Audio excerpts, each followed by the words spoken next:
Hello दोस्तों, welcome to my YouTube channel. अगर आप इस ड्रामा के पिछले पार्ट को नहीं देखे तो जरूर उसको भी देख लीजिएगा। तो चलिए बिना किसी देरी के वीडियो को स्टार्ट करते हैं। चेन और उसकी बॉयफ्रेंड की फाइट की 8 दिन बीत जाती है, लेकिन उसके बाद इन दोनों में कोई बातचीत नहीं हुई है। चेन बहुत ज्यादा दुखी होती है क्योंकि वो सच में जाओलिन से बहुत प्यार करती थी। उसे जाओलिन की गुड और बैड मेमोरी याद आती है और अपने मन में कहती है कि सब खत्म हो गया है। जाओलिन, मैं तुमसे बहुत प्यार करती हूँ। शायद कभी तुम सोच भी नहीं सकती कि मैं तुम्हें कितना प्यार करती हूँ। वो तैयार होते होते ऐसे सोच ही रही थी कि उसकी हेयर ड्रायर ब्लस्ट करती है। वो डर के उसको वहाँ पे फेंक के बाहर आती है। सभी उससे पूछता है कि क्या हुआ। वो कहती है अभी तो मैं मर ही जाती, वो इतना डेंजरस था। उसके बाद वो कहती है इन दिनों हमारे अपार्टमेंट में ये सब क्या हो रहा है, क्योंकि जब एक बार हान और चेन पढ़ाई कर रही थी वहाँ के भी बल्ब ब्लास्ट कर गई थी। तो हान कहती है ये सब तो पुअर क्वालिटी की इलेक्ट्रिसिटी की वजह से हुआ है। लीन कहती है इन दिनों सच में इस अपार्टमेंट में कुछ वियर्ड चीज हो रहा है। जब मैं यहाँ पे अकेली रहती हूँ तब मुझे कुछ अजीब साउंड सुनाई देती है। चेन कहती है मुझे भी। हान कहती है वो साउंड हमेशा ही सुनाई देता है, इतने लोग एक साथ में रहते इसलिए वो साउंड हमें सुनाई नहीं देता। लीन कहती है नी की चली जाना, सेंग की नेल टूटना, ये सब को तुम क्या कहोगे। चेन कहती है तब क्या यहाँ पे कोई भूत है। हान कहती है हम सब मॉडर्न सोसाइटी में रहते हैं, तुम ये सब बिलीव करते हो। तभी वहाँ पे और एक लाइट फ्लिंच करने लगती है। सभी लोग बहुत ज्यादा डर जाते हैं और भगवान के पास प्रे करने लगते हैं। लेकिन हान को तो हमेशा ही मजाक सूझती है और वो चेन के साथ मजाक करने लगती है। और उन लोगों में ऐसी मजाक चली रही थी कि नी कहती है क्यों ना हम यहाँ पे एक पार्टी करें, वो भी बॉयज के साथ। तो हान तो बहुत ज्यादा खुश हो जाती है और हान लीन को कहती है लीन तुम उस लॉन्ग हेयर वाले लड़के को बुलाना। और ये सुन के लीन तो बहुत ज्यादा शर्मा जाती है। फिर हान चेन को कहती है कि चेन जब तुम्हारा ब्रेकअप हो ही गया है तो तुम किसी और लड़के को डेट करो और उसको इस पार्टी में बुलाओ। फिर चेन कहती है ये सब तो ठीक है लेकिन शायद सेंग इसके लिए एग्री नहीं होगा। फिर वो लोग इमेजिन करने रखते हैं कि सेंग उन्हें कैसे मना करेगी। फिर लीन कहती है लेकिन ग्रैनी को कैसे मनाएंगे। नेक्स्ट सीन में दिखाया जाता है ग्रैनी तैयार होके कहीं पे जा रही थी। बाकियों की पूछने पर वो कहती है कि मैं अब्रॉड जा रही हूँ। तो लड़कियां कहती है कि अकेले। हाँ, इस 30 साल में मैं कितनी बार वहाँ पे गई हूँ, एक बार बस वो मुझे मिल जाए। यहाँ पे ग्रैनी अपने प्यार के बारे में कह रही है। तो बाकी लोग पूछते हैं कि ग्रैनी अब कब आओगे। ग्रैनी कहती है मैं संडे को आऊंगी। उसके बाद ग्रैनी बाई करके वहाँ से चली जाती है और लड़कियों की तो खुशी की कोई ठिकाना ही नहीं रहता। उसके बाद दिखाया जाता है उस पार्टी के 3 दिन पहले चेन ब्रश करते करते सोच रही थी मेरा प्यार जाने पर मैं बहुत ज्यादा रिग्रेट कर रही हूँ, ये मेरे लिए बहुत ज्यादा पेनफुल है। लेकिन मुझे अगर चांस मिला तो मैं उस लड़के को बस एक बात कहना चाहती हूँ कि गो टू हेल।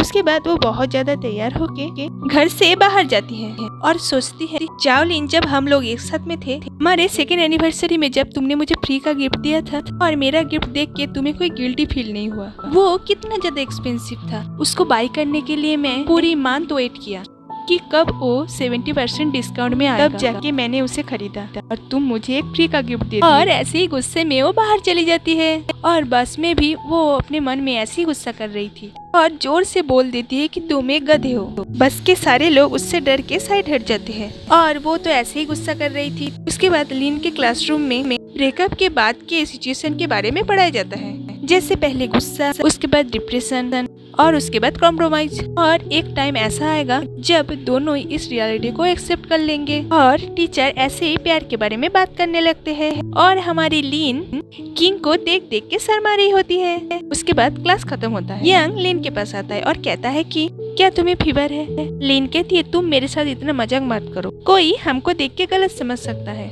यंग कहता है कौन, और वो लीन को देख के समझ जाता है कि वो किंग के बारे में बात कर रहा है। उसके बाद यंग कहता है कि पता है कल मुझे एक जूनियर लड़की ने प्रपोज किया है। लीन कहती है ये बताओ पहले कौन प्रपोज करता है, लड़का या लड़की। यंग कहता है ये तो सिचुएशन के ऊपर डिपेंड करता है। और इतने में ही किंग अपना बैग पैक करके वहाँ से चला जाता है और लीन बस उसको ही जाते हुए देखे जा रही थी। फिर कहती है अभी मुझे कुछ करना पड़ेगा। यंग उसे बेस्ट ऑफ लक कहता है क्योंकि उसे लगता है कि लिन उसको प्रपोज करने की बात कर रहा है। लिन इतना बोल के वहाँ से चली जाती है और यंग अपने से ही बात करने लगता है और फिर देखती है कि लिन तो चली गई है। और इधर हेलेन अपने क्लब में आता है और हान भी उसके पीछे पीछे आ जाता है और कहती है क्या तुम सैटरडे को फ्री हो? क्या तुम एक बड़ी सी पार्टी में जाना चाहते हो? वहाँ पे तुम्हें हर टाइप की लड़की मिलेगी। और हेलेन पूछता है कि क्या वहाँ पे अल्कोहल मिलेगा? हान कहती है जरूर। हेलेन कहता है तब मैं जरूर जाऊंगा। और उसके बाद हान बहुत खुश होकर वहाँ से चली जाती है। और इधर नी अपने दोस्त के साथ एक रेस्टोरेंट में खाना खा रहे हैं। वो खाना बहुत ज्यादा गर्म था और नी बहुत तकलीफ से वो खाना खा रही थी और वह के सारे लड़के नी को ही देख रहा था। और उसके दोस्त आकियो को ऐसा करने से मना करता है और उसे ठंडा पानी देता है। उसके बाद दोनों खाने लगते हैं। नी कहती है कि क्या तुम सैटरडे को हमारे अपार्टमेंट में आओगे? टाइम पूछने पर नी कहती है 6 बजे। तो ये हाँ कहता है। खाना खा के वो लोग रास्ते से जा रहे थे तभी वो अंकल उनके ऊपर नजर रख रहे थे। और इधर सिंह अपनी कॉन्फिडेंस स्टोर में होती है। एक कस्टमर के जाने के बाद वो पढ़ाई करने लगती है। उसके बाद वो अपने फोन में उसकी और हेंग की पुराने चैट को पढ़ रही थी। और इधर हेंग भी उस कॉन्फिडेंस स्टोर के बाहर में ही होता है और उसको ही देख रहा है। और इधर सिंह सोच रही थी कि जब उसने हेंग को कहा था मुझे लाइक मत करो, मतलब एक तरह से उन दोनों का जो ब्रेकअप हो गया था वही सोच रही थी। वो हेंग को कुछ मैसेज करना चाहती थी लेकिन नहीं कर पाती और अपना फोन ही बंद कर देती है। लेकिन हेंग अभी भी वहीं पर है। के बाद नेक्स्ट डे का सीन दिखाया जाता है, मतलब पार्टी को होने में अब 2 ही दिन बचे हैं। चेन वॉशरूम में आती है। वो टीचर जैसे कहा था कि पहले गुस्सा और उसके बाद डिप्रेशन आएगा, वही सेम चीज चेन के साथ भी हो रहा है। वो अपने आप को ही कोस रही थी तभी वॉशरूम के डोर को कोई नॉक करता है। वो कहती है मैं अंदर हूँ, लेकिन बहुत शांत तरीके से। उसके बाद वो बाहर जाती है और बहुत धीरे धीरे चलती है। चलते चलते ठोकर खाती है। फिर अपने मन में ही कहती है कि जाओलिन, पहले जब मैं तुम्हारी नाम सुनती थी तब मेरी धड़कनें बढ़ जाती थी, लेकिन अभी तुम्हारा नाम सुन के मुझे हमेशा ही रोना आता है। फिर वो बाहर में जाती और देखती है कि एक जगह में बहुत सारे लोग हैं क्योंकि एक लड़का एक ऊंचे बिल्डिंग के टॉप फ्लोर में जाके सुसाइड करने की कोशिश कर रहा है और वो जाओलिन ही होता है। तो जाओलिन तो चेन चेन करके चिल्ला रहा है और बहुत सारा रोने का ड्रामा कर रहा है और ये बोलते बोलते वो वहाँ से गिर जाता है। लेकिन ये सब तो चेन का एक इमेजिनेशन था।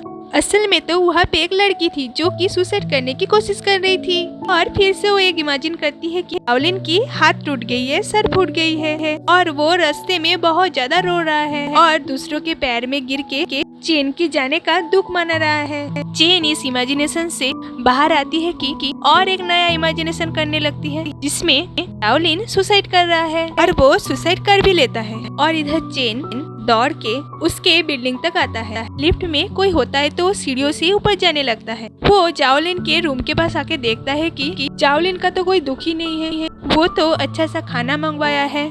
और ये देख के चेन को बहुत बुरा लगता है। और इधर लिन अपने कॉलेज के प्लेग्राउंड में होता है। किंग वहाँ पे फुटबॉल खेल रहा है और लिन तो उसको ही देखने आया है। तभी उसको ऐसे देखते हुए यंग देख लेता है और वो भी एक बहुत अच्छा शॉट देता है। उसके बाद वो लिन को हाई करता है, लेकिन लिन को ये देख के उतना अच्छा नहीं लगता। उसके बाद यंग उसके पास आता है और पूछता है कि मैंने कैसा खेला। लिन कहती है मुझे नहीं पता। फिर पूछती है कौन से नाम से लड़कों को बुलाने पर लड़कों लोग को अच्छा लगता है और यंग उसे बहुत सारा नाम बोलता है। और ये सुन के लिन बहुत ज्यादा शर्मा जाती है।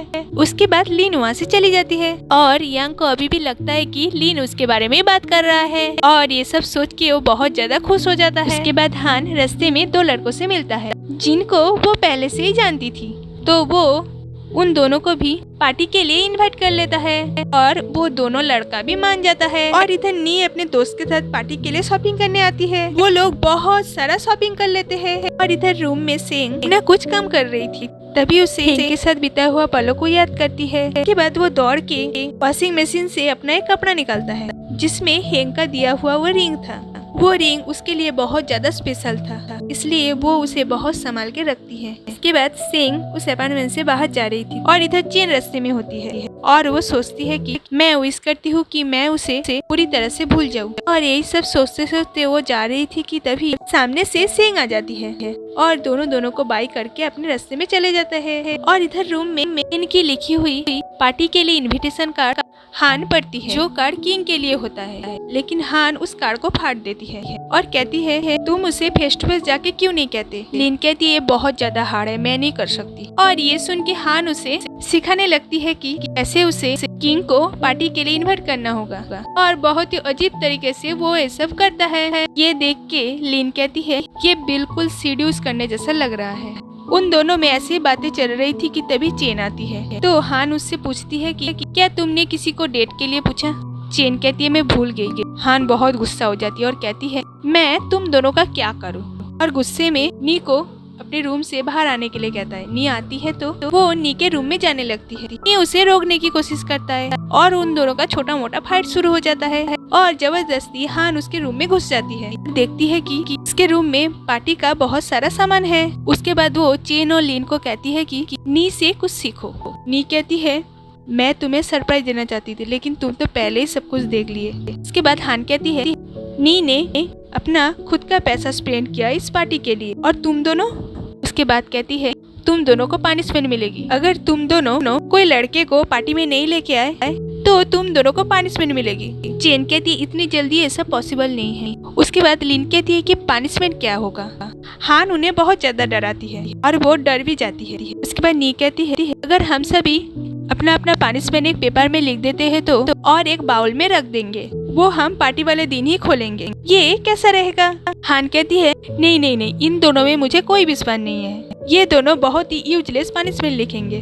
तो नी कहती है तो हम दोनों अच्छे वाले लिख देंगे और हान को ये बात बहुत अच्छी लगती है। इसके बाद सभी अपना अपना पनिशमेंट लिखने लगती है। लिन लिखती है पनिशमेंट में हम लोग विंडो साफ करेंगे। बाकी लोग कहते हैं कि हमें लगा ही था वो ऐसे ही लिखेगी और वो पनिशमेंट को हान कैंसिल कर देती है। उसके बाद नी अपना पनिशमेंट लिखती है कि एक नया लड़के से उसका फोन नंबर लेना होगा और ऐसा जिससे तुम पसंद करते हो। लिन कहती है तो बिल्कुल भी पॉसिबल नहीं है। और चेन लिखती है कि सुबह में उठ के भगवान से प्रे करना होगा और हान ये पढ़ के उस चीट को ही फाड़ देती है। उसके बाद चेन लिखती है कि एनी को कहना होगा कि कौन सी लिपस्टिक उसके ऊपर सूट नहीं करता और ये चीट वो लोग एक्सेप्ट करके उस बाउल में रख देता है। उसके बाद हान अपना पनिशमेंट लिखती है। लिखा वो तो अभी दिखाया नहीं जाता, लेकिन वो देख के लिन और चेन बहुत ज्यादा शॉक हो जाती है और नी बहुत ज्यादा खुश होती है। वो दोनों इस चीट को छुड़ाने की कोशिश करती है और ये दोनों उस चीट को इस बाउल में डालने की कोशिश करता है और हान उस बाउल को बिल्कुल सील कर देती है। उसके बाद पार्टी के बस एक ही दिन बचे होते हैं। चेन वॉशरूम में बहुत ज्यादा चिल्ला चिल्ला के गाना गा रही थी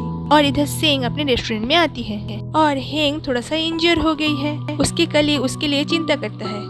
तभी सेंग वहाँ पे आती है। वो हेंग की ऐसी हालत देख के भी पास से चली जाती है। उसके बाद वो बाहर में कूड़ा फेंकने आती है। तभी सुनती है कि हेंग की स्कूटर से एक्सीडेंट हुआ है, लेकिन वो पूरा इग्नोर करके बाहर चली आती है और बाहर में हेंग के स्कूटर के पास आके उस टूटे हुए जगह को देखने लगती है। और इधर चेन और एक लड़की दो लड़कों के साथ डेट पे आई है, लेकिन उस डेट पे चेन का बिल्कुल भी मन नहीं होता है। चेन बहुत ज्यादा उदास है। लड़के लोग उन लोगों से बात करने की कोशिश करता है, इन चेन कोई भी क्वेश्चन का कोई जवाब नहीं देती। ये सब देख के वो दो लड़कों को भी चेन का एटीट्यूड बिल्कुल भी अच्छा नहीं लगता और चेन की दोस्त कहती है कि तुमने कहा था कि तुम डेट पे आना चाहती हो और यहाँ पे आके ये सब क्या कर रहे हो। चेन उससे सॉरी कहती है तो लड़की कहती है ठीक है, अब तुम थोड़ा स्माइल करो और उनके साथ अच्छे से बिहेव करो। उसके बाद वो दो लड़के वापस आते हैं और चेन उससे पूछती है कि क्या तुम लोग इस सैटरडे फ्री हो, और एक प्यारा सा स्माइल करती है। और इसी के साथ इस एपिसोड का एंड होता है। अगर ये वीडियो थोड़ा सा भी अच्छा लगा तो लाइक और सब्सक्राइब जरूर कीजिएगा। तो मिलते हैं अगले वीडियो में, तब तक के लिए बाय।